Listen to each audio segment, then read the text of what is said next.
En respuesta a la pregunta sobre cómo las obligaciones formales pueden llegar a ser determinantes en algunas decisiones en materia, digamos, financiera, administrativa, de proveeduría, que están inmersas en estas transacciones con vinculados, pues vale la pena analizar, aparte pues de la declaración informativa, el archivo local, el archivo maestro, el informe país por país. De manera particular, veamos el archivo local y el informe país por país. Cuando presentamos el análisis que se contiene en el archivo local, dada la forma como está estructurada la obligación tributaria en Colombia, es un argumento que ya está predefiniendo todas las posibilidades de argumentación que tenemos frente a la administración. De hecho, como se hace antes de que la administración pueda o tenga algún tipo de indicio o haya desarrollado algún tipo de investigación, pues es a partir de este documento que la administración va a evaluar los precios de transferencia de la compañía.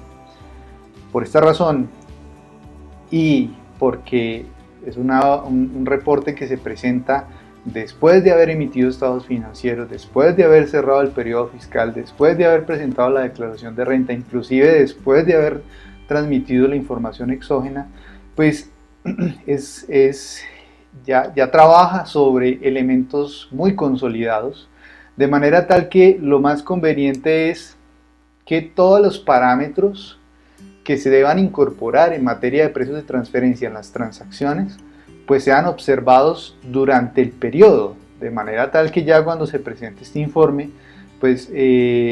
todos los elementos estén muy normalizados y el resultado pues no sea una sorpresa que nos pueda generar una corrección a la declaración de renta con las consecuencias que esto puede tener. Ahora bien, no quiere decir que yo no pueda cambiar mi argumento de precios de transferencia. Sí se puede, pero según la legislación colombiana esto puede tener como consecuencia sanciones por corregir esta información. Entonces, primer elemento. Segundo elemento tiene que ver con el informe país por país. Si bien es cierto, este informe se presenta normalmente por la casa matriz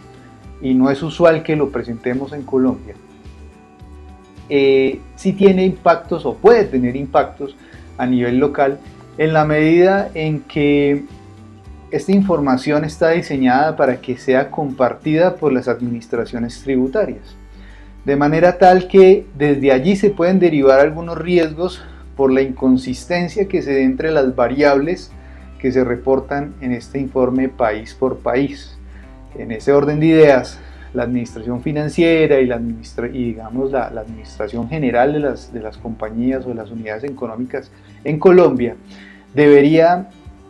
observar cuál es la estructura de ese informe país por país para poder hacer los ajustes o estar conforme con la estructura financiera que se está utilizando en Colombia, de manera tal que los resultados del estudio de precios de transferencia también dialoguen con ese informe país por país. Finalmente tenemos el estudio funcional para sucursales y establecimientos permanentes. No es una obligación, digamos, propia de los precios de transferencia, pero sí tiene que ver con estructuras multinacionales. Y allí este estudio funcional se va a diferenciar un poco de lo que conocemos como análisis funcional, porque en realidad es la descripción y la argumentación de por qué la estructura del establecimiento permanente o de la sucursal pues es la que es y por qué genera los ingresos, los costos y los gastos, es decir, por qué tiene esa forma financiera que le da lugar a los resultados que presenta en Colombia. Entonces esta sí tiene que ver mucho con la planeación de las operaciones y con la estructura financiera que se ha decidido para el establecimiento permanente o para la sucursal.